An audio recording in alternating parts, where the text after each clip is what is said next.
This is Jessica. And this is Kelly. And this is the Chasing Brighter podcast. Hello, everybody, and welcome to our podcast today. In today's episode, as you know, in March, we are focusing on travel.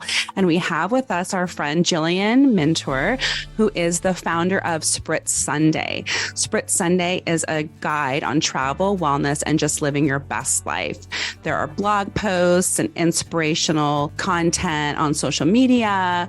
Jillian is an accomplished small business owner. She used to spend a lot of her time working, but she's changed directions to live a more well-balanced life, focusing on her passions of travel and wellness. We're so excited to hear Jillian's tips on travel. Welcome, Jillian. Yes, welcome. Thank you for having me. I'm so excited to have you, and I love all of your content. Yeah. One of the things I wanted to just talk a little bit about is just hearing a little bit about Spritz Sunday and what inspired this transition to launch a travel and wellness blog. Yeah. I launched Spritz Sunday because I've always loved vacation and traveling. And then I've worked in the wellness space for years. And Spritz Sunday is my favorite day. It's a day of leisure. And what I call Spritz Sunday is the inspiration of Italian lifestyles. So there's something about Sundays when people seem to slow down. They enjoy each other's company, food, and just the little things in life. I wanted to combine something that embodied my passion of taking care of yourself, living your best life, which is usually when we're traveling or days off on vacation. And my goal is to make every day to be Spritz Sunday and inspire other people to embrace that lifestyle. I love it. I actually spent a semester in college in Rome. Mm-hmm. And one of the things so Kelly and I are from Kansas. So Rome would have been we're from really far away, rural Kansas, definitely born on a pig farm. So, Rome would have been very different for me.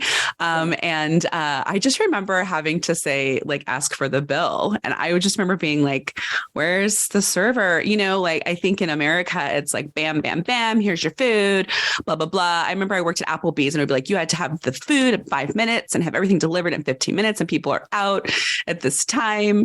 And so when we were traveling in Italy, it would be you could just hang out all day long and just chill, and you'd have to ask for the bill, or otherwise they didn't even care how long you were there. So it's definitely a different pace about pleasure, I would say too.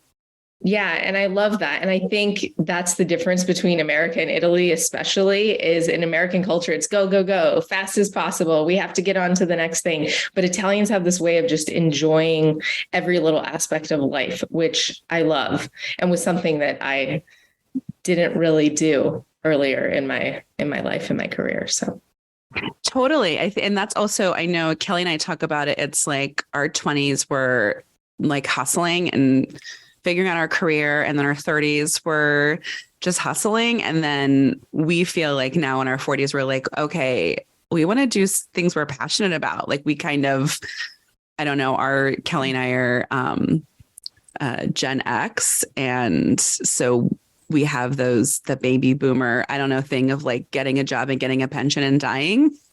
So we're a little late to the game of oh yeah, pleasure and doing things we're passionate about. And so we've kind of made that switch as well, which is where Chasing Brighter came from of just doing things that we're passionate about. Yeah, I love that. I know, we've talked about being a small business owner. I know you have worn many hats. So I would love to just kind of hear about your journey to being a business owner, Pilates instructor, content creator, kind of looking at your life and what brought you to where you were today.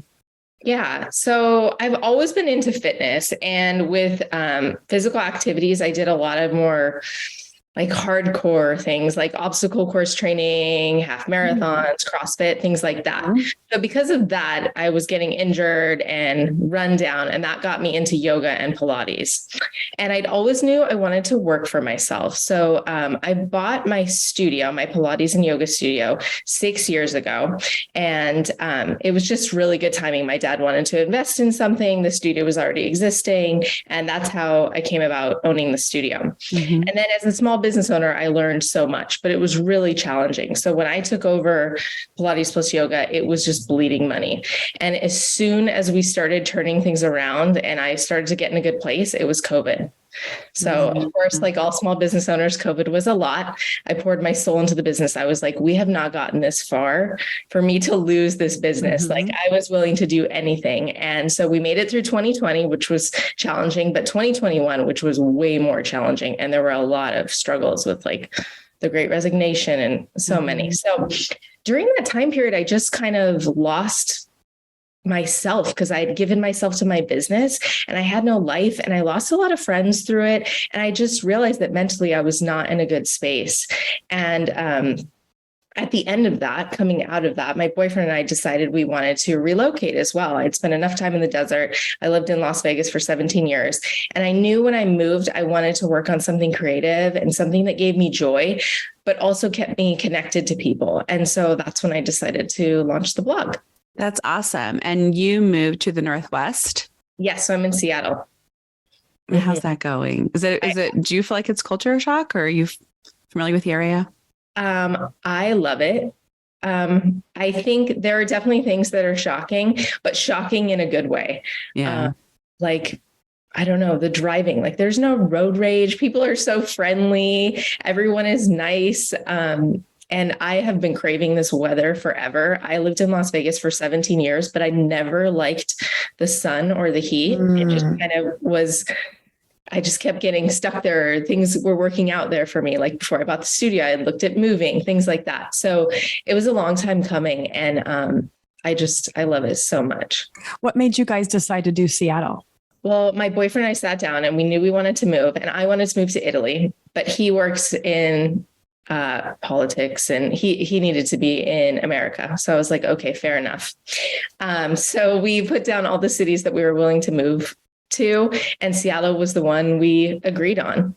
So we just picked that. He's from the Oregon, so Pacific Northwest. So. Oh, okay.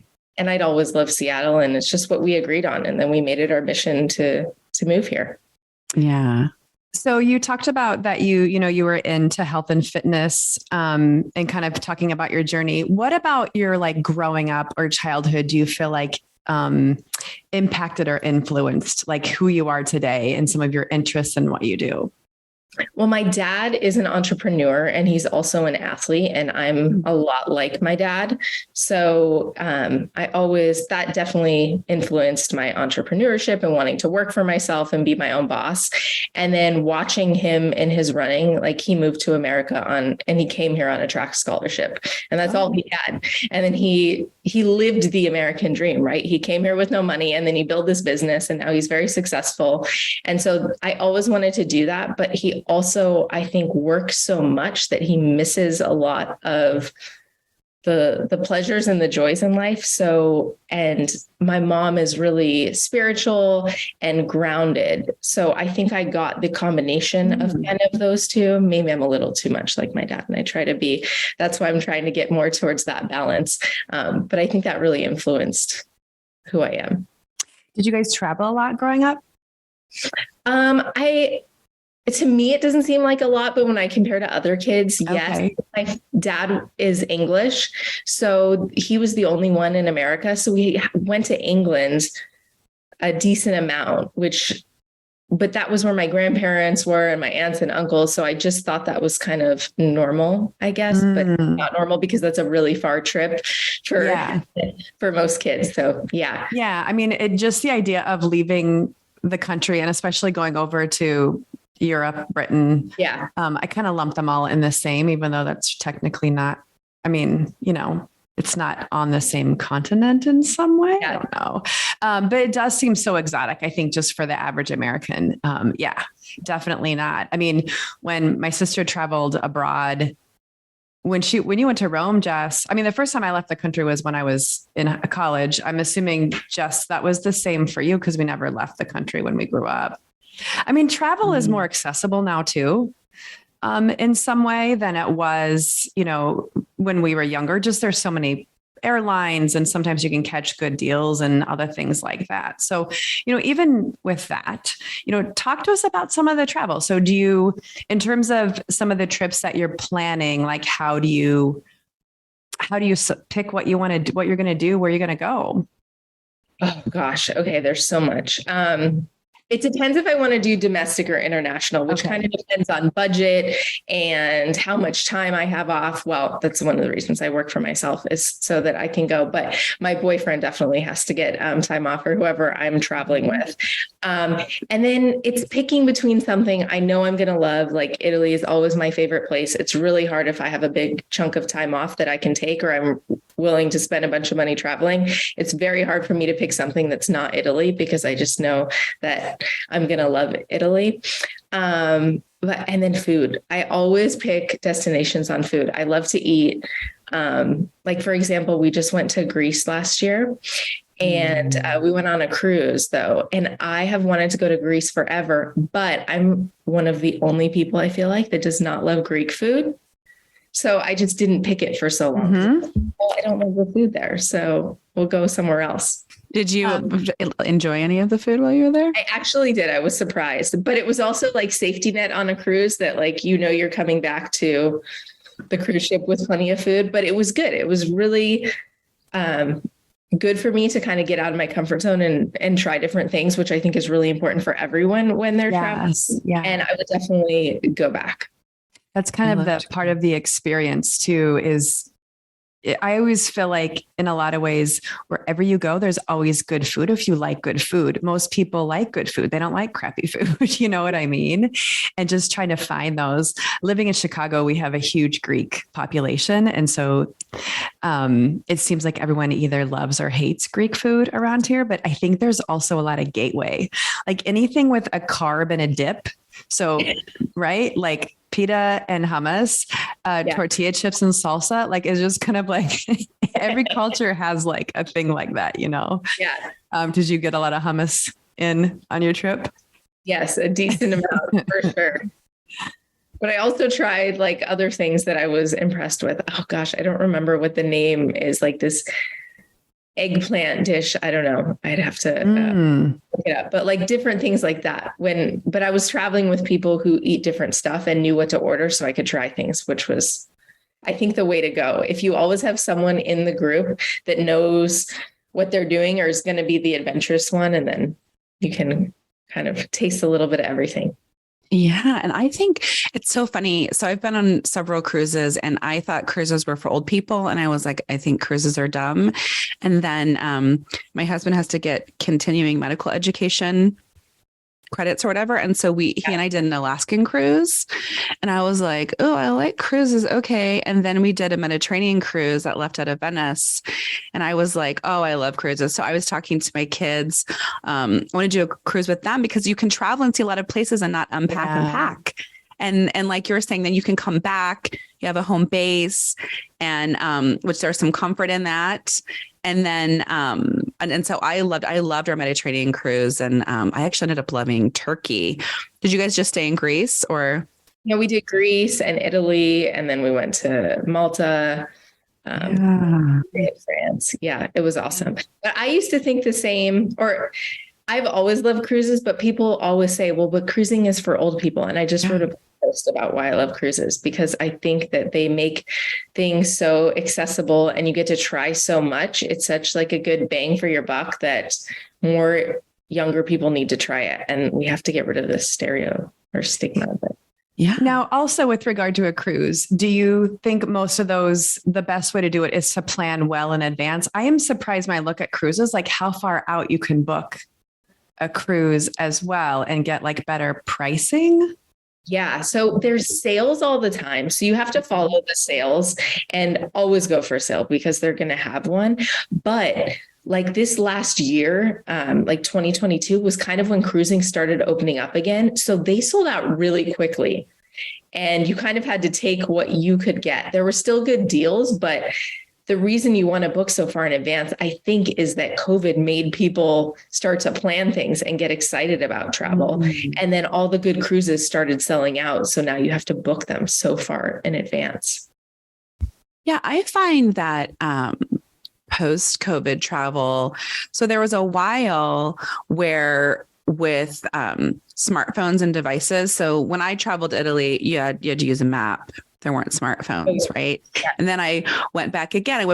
And then it's like, I just use my maps, right? You just get an Uber. You just, look up things right away. Like I'd wake up and open up TripAdvisor and be like, oh, where's a good place to eat today? And then you get lazy. And then, we traveled to DC last spring and everything was closed or needed tickets or way in advance. And in Las Vegas, we shut down for 5 minutes for COVID. And so I wasn't used to like places were just opening up in 2022 because the casinos run Vegas, right? So we were open pretty soon.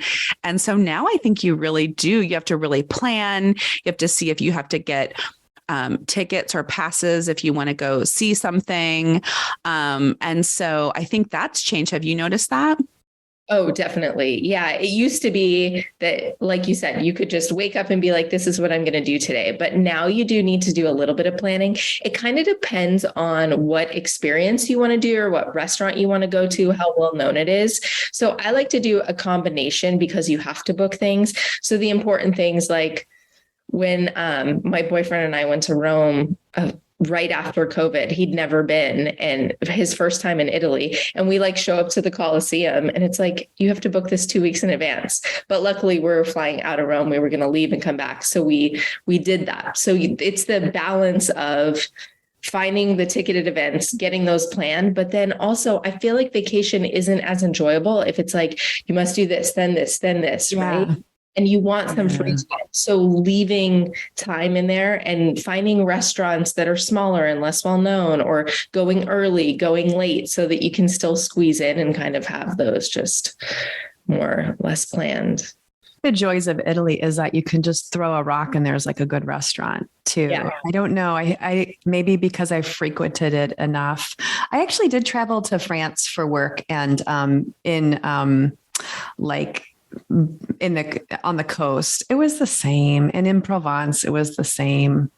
Yeah.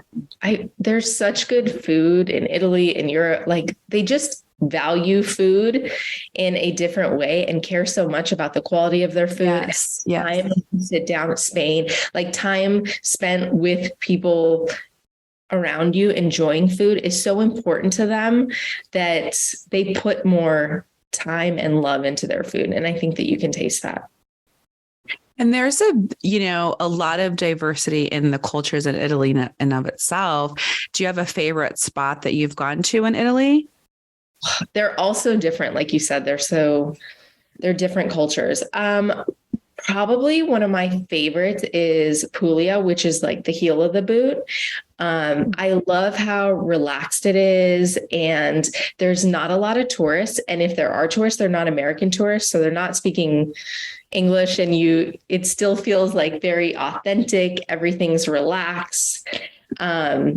And it's just a different Italian experience rather than like Rome or Florence, where there's a lot of tourists, a lot of vacation activities. Puglia is like, the sight to see is, go out on a boat and just see the sea, or you have to eat this food, but you can eat it at any restaurant. You don't have to pick a special restaurant. And seeing the streets, things that you don't need tickets, and things that don't have to be planned. So it's just a really nice, relaxed vibe that I love. Have you been to Cinque Terre? No, that's on my list though.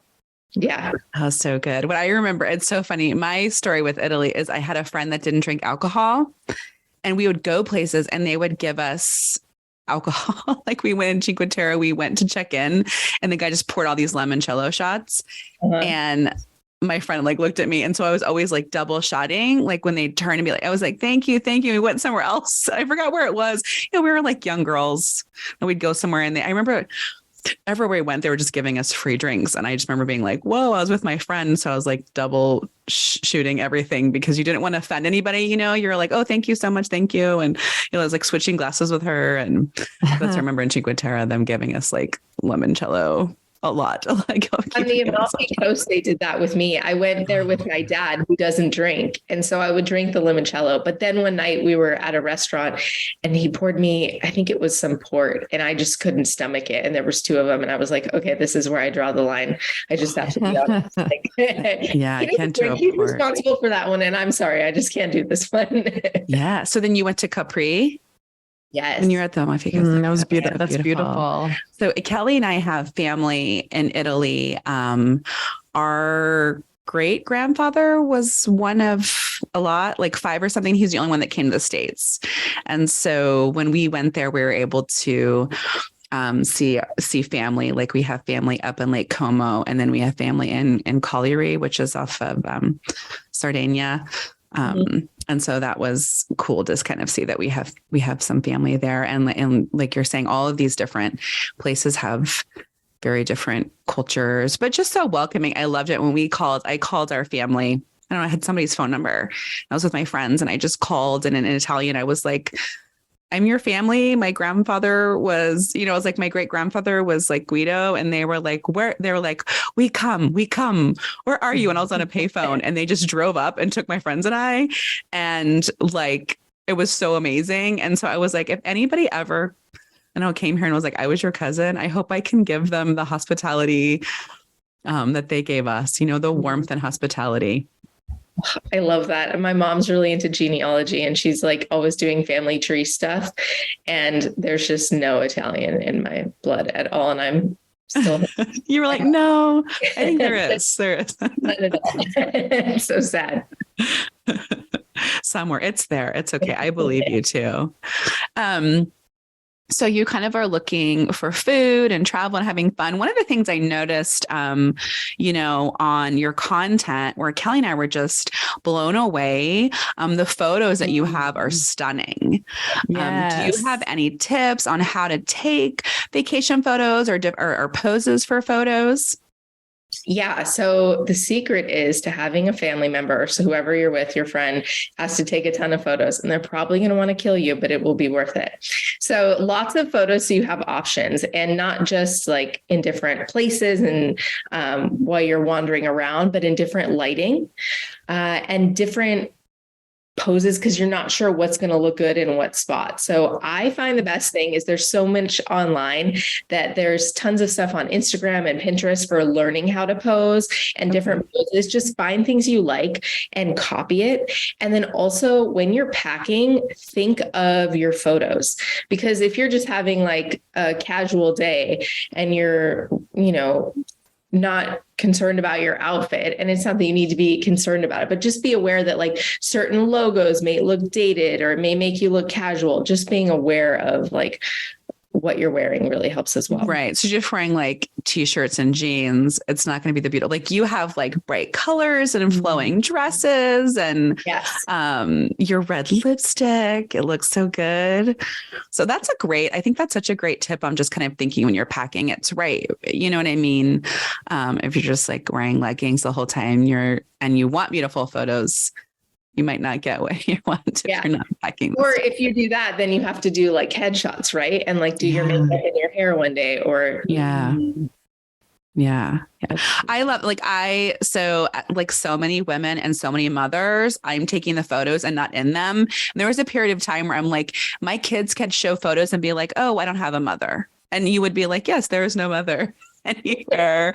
And so it's like getting out of that awkward, you know what I mean? That awkward thing. Like you were saying, I would feel shy if I were like, oh, can you take a photo of me? And then I would be like, it. But I love that you're like, no, I need you to take more. I want you to take like 6 photos here and then there, and not be shy about it, because I think it feels good when you have a beautiful photo of yourself. And I know in the work that all of us do, people are like, do you have a headshot? I need a photo. And you're like, oh, I don't have any photos of myself. I have this one selfie in the bathroom when my hair looked good one day, or you know what I mean? And so I think it feels good to feel good about yourself and have those photos too. Yeah, definitely. And you always need them like for headshots. It's things that you don't think about. And it's really nice to have like destination photos and something different. Yeah. What about, speaking of like even international travel, is the language barrier, right? Like if you don't speak a local language, some people I think are more nervous to kind of get out there if they don't speak the language. What advice would you have for them in terms of navigating that? Well, I just like have my phone out and you're like at the area and you just wait for someone to walk by and you point to it and everyone loves photos and everyone takes them. Nobody goes anywhere without their phone that they're taking pictures on. It's so common that I think you just have to like have a big smile on your face and be willing to talk to people, even if you're speaking to them in a language that they don't speak. Okay. And then you pick the person, like, sometimes people walk by and I'm like, not that person. And then I see like a chick and I'm like, oh, she's on my list. Like she takes photos the way I take photos. She's going to take more than one. She's going to do different angles and move the camera. And then I pick that girl. Oh. Or if I pick someone that just takes one and then it's very awkward, then I wait for them to like leave so they can't see. And then I ask the next person. And does that deter you on choosing a place, or do you try to pick up a few phrases before you go if you're traveling somewhere with different language? Yeah, I think it's so easy with Google Translate that you can just in with our phones. Like you were saying, when years ago you would travel and you would have a map. And you'd be like in a little dictionary looking things up. But it's so easy with technology that if you learn a few key things, and I mean, we're kind of spoiled as English speaking tourists because most of the time, most of the places you're going to go, someone speaks English. So.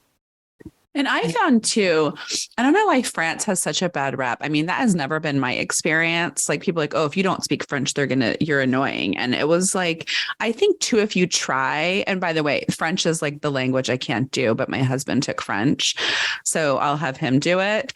But if you like try a little bit, I have never had anybody be rude to me. Like I'm trying to communicate. So yeah, I don't think people are rude. I think the thing that kind of like gets me is when you're trying and then they respond to you in English and you're like, oh, but I was trying. I was right. I always felt for whatever reason, when I was in Italy, people would come. I remember one time, like people would come to me in Italian and it was a tourist and they were trying to speak Italian to me. And I was like, I'm American. It's fine. Yeah. I can help you, and they're like, oh my gosh. Yeah.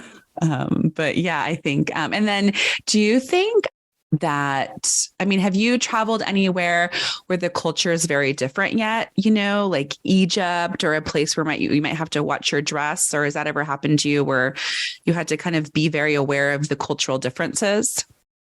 I haven't been anywhere like Egypt or something like that. I would say that the biggest cultural difference was in the Caribbean. There were so many smaller little countries that not necessarily with dress, but just kind of a culture shock of the way, like visiting third world countries and you're coming off this lavish cruise ship, having this great time. And then you're in this whole different culture. And that was kind of, I think, one of the most shocking things because on my Caribbean cruise, we went to multiple countries where I felt like that. And it just made me reflect a lot and feel so grateful for what I have, but also experiencing their culture, that they still love their life and they still were such happy, generous, nice people. It was just such a good experience. And I think that's what's so special about travel is that you learn so much about people and cultures, but we're really all the same. We all like want to be loved. We all want to be happy. And I think that that's really beautiful. Yeah. It's like, being aware of like where you belong and then being grateful for where you belong. So I always feel like, I think Jess and we were talking the other day, like we're very few of kids that we grew up with that actually left town, left the state, went out of state for college and like just got out and saw different cultures and then leaving the country after that. Right. And it does make you more grateful for family and like who you are. Like I remember being in India and being like the only like Christian white woman in the middle of this crowd of people and feeling so out of sorts, and like coming home and being with my family, it just makes it so much more meaningful. And I think sometimes I feel like there's a lot of people who are tend to be maybe ungrateful or things that they don't realize how lucky they are and how much they have. And I always think for my kids, I want them to like leave the country. I want them to be uncomfortable and to really know what it's like to do that. And then you think about people who come here, right? Like people who are crossing the border and like don't understand the language. And it just makes you be much more empathetic about I think it gives you compassion and makes you more open-minded. Like you're saying, like you were the only white person. Think about our school that was predominantly white, and we had a few racial minorities, how they felt every day, right? You knew you could go home, but this was their entire life. And so I think it gives you compassion for other people's experiences too. Yeah, it's so humbling. And I think it's important for everyone to experience that. And I think that's what's so important about travel is I think that that's the best way to learn about how other cultures live, is just getting out there and seeing it. And there's nothing that can kind of shake you that way than travel. And like you were saying too, just that human connection, like we're all human. We all like to laugh. We all, enjoy, good food or all those things, and sharing that, like at the end of the day, it doesn't matter, how much or how little money you have. Everybody has the same sort of core, needs and things that they enjoy. Yeah. Yeah. And I think like what you were kind of saying too with the cruise is it's like not putting judgment or your lens of it. Like, oh, I feel bad. Look at their life or whatever. It's like, no, that's their life and that's their culture. And from their experience, it's fine. And not everyone has to live the way we live, right? Or have our values or whatever. Yeah, absolutely. Very true. So I know we've talked kind of about what's inspired you about travel, what helps you choose a destination. I'd love to hear, like, what are your top travel tips? Okay, top travel tips. I would have to say plan your trip around what you need would be first and foremost. So if you have a really hectic, busy life, maybe you don't plan a vacation to New York City because you're going to be go, go, go, and it's going to be fast paced. Maybe you do something more calming like, Hawaii or something like that. And I think recognizing where you're at in your life and what you need is really important. Using points. So I live by credit cards. I never use a debit card. I try to rack up as many points as possible. I love point credit cards because it just makes your budget stretch so much further. And I think if you can travel during the off season, and I know this is really hard for like parents and teachers, but if you can travel at slower times, your points, your dollars, whatever, will go so much further. And you'll really get to experience, if you can go off peak times, it's not so busy in tourist destinations. So you get to experience kind of more what the city or the destination is actually like without all the other tourists around. I think the other thing is Americans, people assume that international travel is going to be more expensive than domestic. So they just tend to plan domestic travel, but it's not always like that. So look at international travel because there's some great deals, some great sales if you follow things. There's also a great deal on points. Like one of my mileage credit cards, it's like the same amount of points to go to London as it is to somewhere on the East Coast, and so recognizing that so you can go somewhere far away, try something new and different. And also like bringing wellness into the spectrum. I think when you're at your destination, it's really important that you schedule downtime, that you have a day where you don't have anything on your calendar. So if the local says, oh my goodness, you have to go here, or you see something you want to try, you can fit it into your itinerary. Making time for exercise on your vacation or your morning meditation or whatever it is that keeps you well while you're traveling, factoring that in.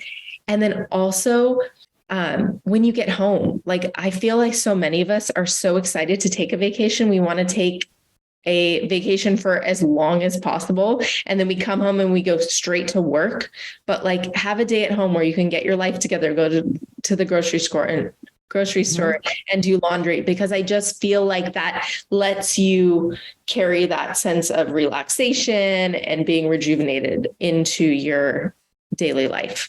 I love that. And some of my favorite vacations were the times that weren't planned, right? Like we took our older two on a trip to London, and I had a full itinerary. That was our first time traveling international with children.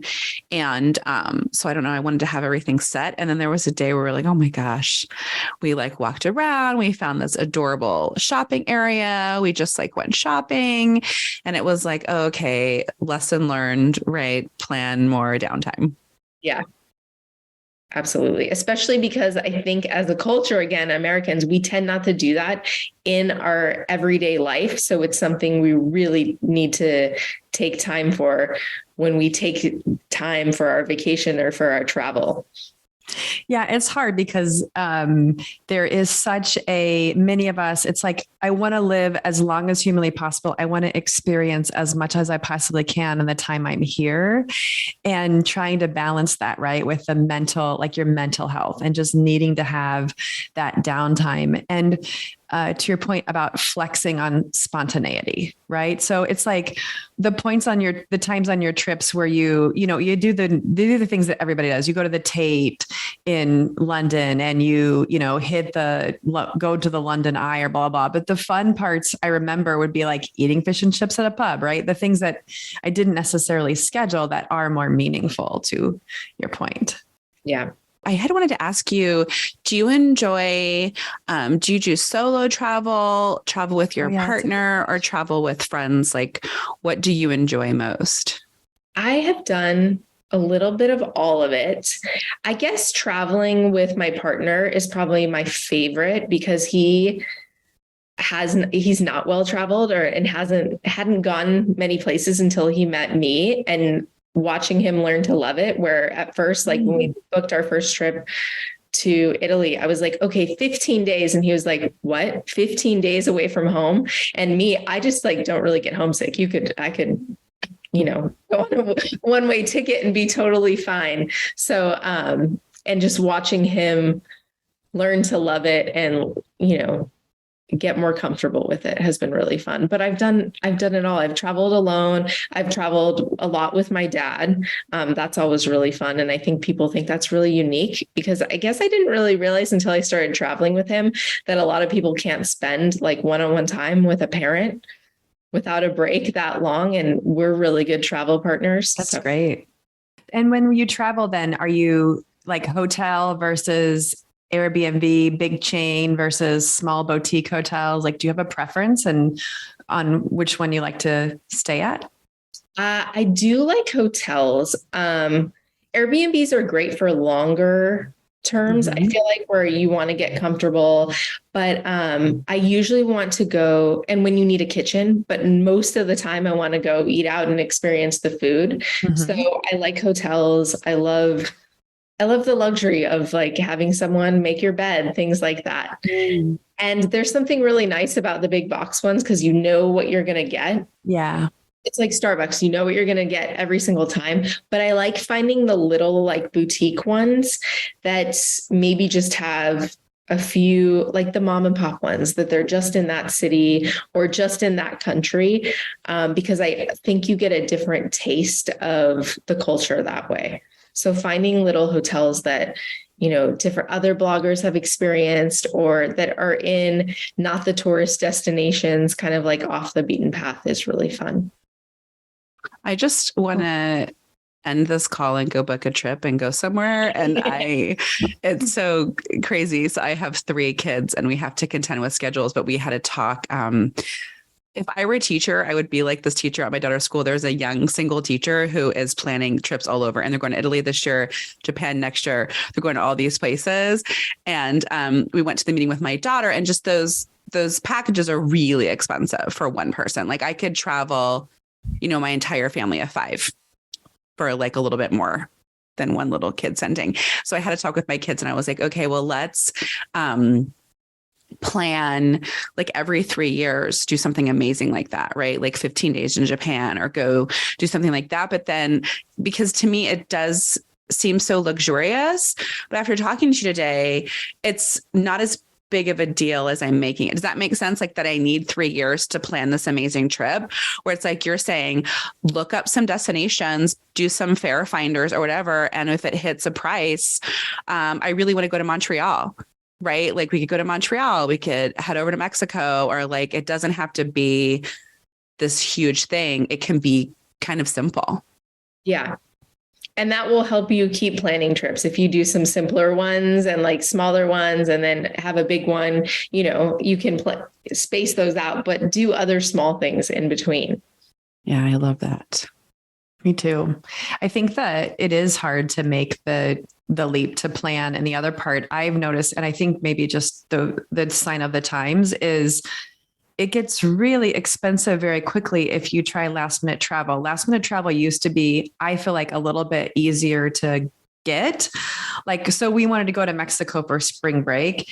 And I just thought, I'll just like figure this out. And over a couple of weeks, the prices weren't going down. Sometimes I think if you pick a place, you could like shop around and ultimately you'll get like some sort of a deal. And I just didn't. And I just found that like flights were like literally full from here to Cancun for spring break, because it's public school spring break. And so just things like that, where I'm like, I was telling my husband, and he was obviously complaining about the cost of everything. But I realized that if I told him, if we could plan in October, it would be a lot cheaper. You can get a lot better deals. And sometimes it is what it is. And I think we've been at a mode where we haven't because with COVID, you're not traveling too much. And so when you do, you're just like, whatever, we're just going to go, cost of the flight be what it is. Whereas now it's like, I would like to spend more time traveling, and therefore I want to be more frugal because I want to fit more trips into my budget, Absolutely. I think we all kind of, right after COVID, it was like, whatever it costs just to go somewhere. Yeah.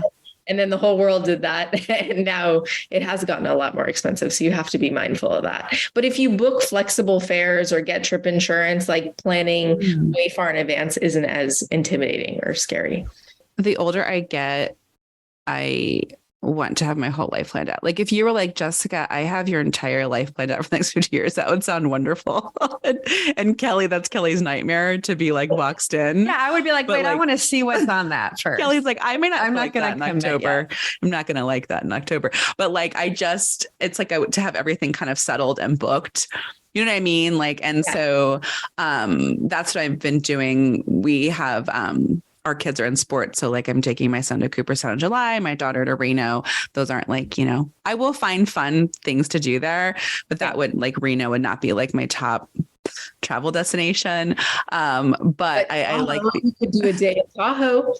Yes. One of the most beautiful places in the world. So yes. And I don't know what I saw there, because I think that's true too. Like,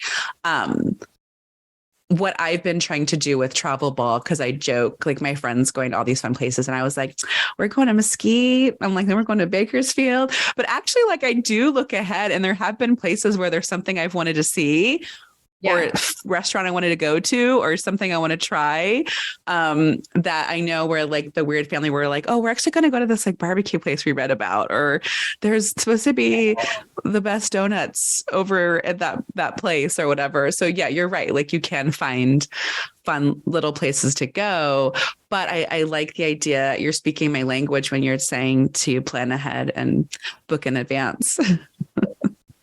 Yeah, Jess, I know you like to plan. I think that like we traveled together, and even just traveling between her and I, like I don't like to plan. I like to kind of wake up and see what I feel like. I think I need to squeeze more planned things in just to make sure I have something. But it kind of gives me a lot of anxiety, because it's like dinner reservations, right? Like it's at 6:00. Well, what if I'm doing something and at 6:00, I don't want to like feel rushed to go to dinner because I'm on vacation. I want to relax. Yeah. So Jess and I, when we traveled, I think we learned also how each other travels and how to maybe be more accommodating to each other. Me being more accommodating to her. I think, Jesse, you bent way toward me when we traveled. I feel like you guys need an outline. Like Jess wants the full plan. Yeah. 9 a.m. Yes. 11 a.m., and you just want and there's an in between that we had a debrief. We had to have a podcast debrief because it got very heated. we had not traveled alone. It was like you fall into your roles as like our childhood roles. Cause we went, her son, my nephew was Cooperstown last year, and my son went, and we had not traveled alone together. It's been family stuff. So we've rented a house on the beach with our families. So that's very different kind of vacation. And that's the thing. I'm like a psycho, and I'm like, oh my gosh, we got to get up at 7. We're going to go do this. We got to try this breakfast place. Then we're going to, and Kelly is like, oh gosh, this is crazy. So you're right. Like, I think, whatever, having an outline. I think if we did an outline, we can just schedule it to just be like a day of nothing, right? Or whatever it is, but just having that so you have some comfort. The other thing too is, to what you're saying, Jillian, is there's a lot of stuff. I mean, you were talking about DC, Jess, but I do feel like now if you don't plan stuff, you will miss out. When we went to Fort Myers Beach last year for spring break, we actually ate out one day because we tried to go to restaurants. They were booked. We couldn't get in. Then we went to a place that was really crappy, but it was a place that had tables available. And so we kind of missed out on a food scene. Not that there was a thriving food scene in Fort Myers Beach, Florida, but we should have planned more on that. And you feel the same way, right, Jess? There was some stuff that you guys missed in DC. So I think it behooves anybody, you have to do some sort of planning anymore. Yeah. Absolutely. Especially if there's key things you want to hit, but you can do every other day. And if your reservation's at 6 and you have to put a credit card down now to hold a reservation, and you call them and they're, maybe they can get you in at 7. You never know. Point. Yeah. So you can just cancel. I would say you can. I've rarely had to put a credit card down, right? You can cancel reservations super easy. And like you're saying, Jillian, there's different trips, right? So a DC or a New York is going to be a busy, right? You're going to be seeing monuments and places, and that's busy, versus relaxing beach vacation, a small town where you just want to absorb the culture and the vibe. And so I guess it's if you're choosing a destination where there are some things that are a must have for you, then you might want to call ahead and see if you need to book something. Yeah, absolutely. So, the thing is there's so many amazing places in the US, internationally. There's a lot of so many things that a lot of us would want to do. How do you start to kind of, even for this year or next year, in your mind, what are some ways in which you narrow that down? Is it just things pop up, you see a sale, or how are some ways that you kind of narrow down your choices? Sales and miles. What's the best bang for my buck? Because I want to go as far as possible for as long as possible.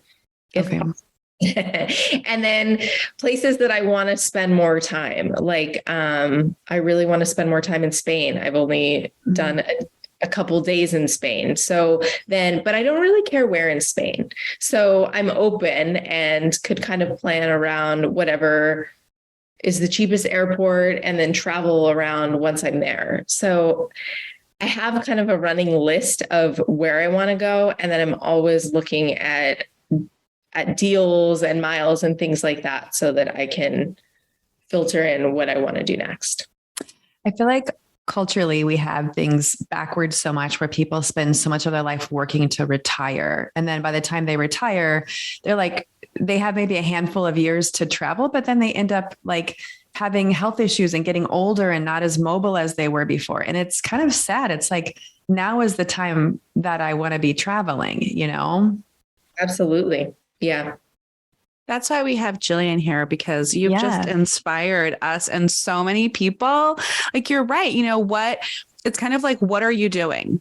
Are you just working to live? And is there wiggle room in your life to change your lifestyle to make sure that you're enjoying it and having pleasure? And if you love to travel, there are a lot of ways that you can make that happen. Yeah. And everyone has that wiggle room. You just have to find it. And sometimes it can be hard to find that wiggle room in our own life. And we may need our best friend or someone else to point it out to me, or a therapist, where can we find the space? But I think it's really important that we find that space for ourselves so that we can enjoy our lives. Absolutely.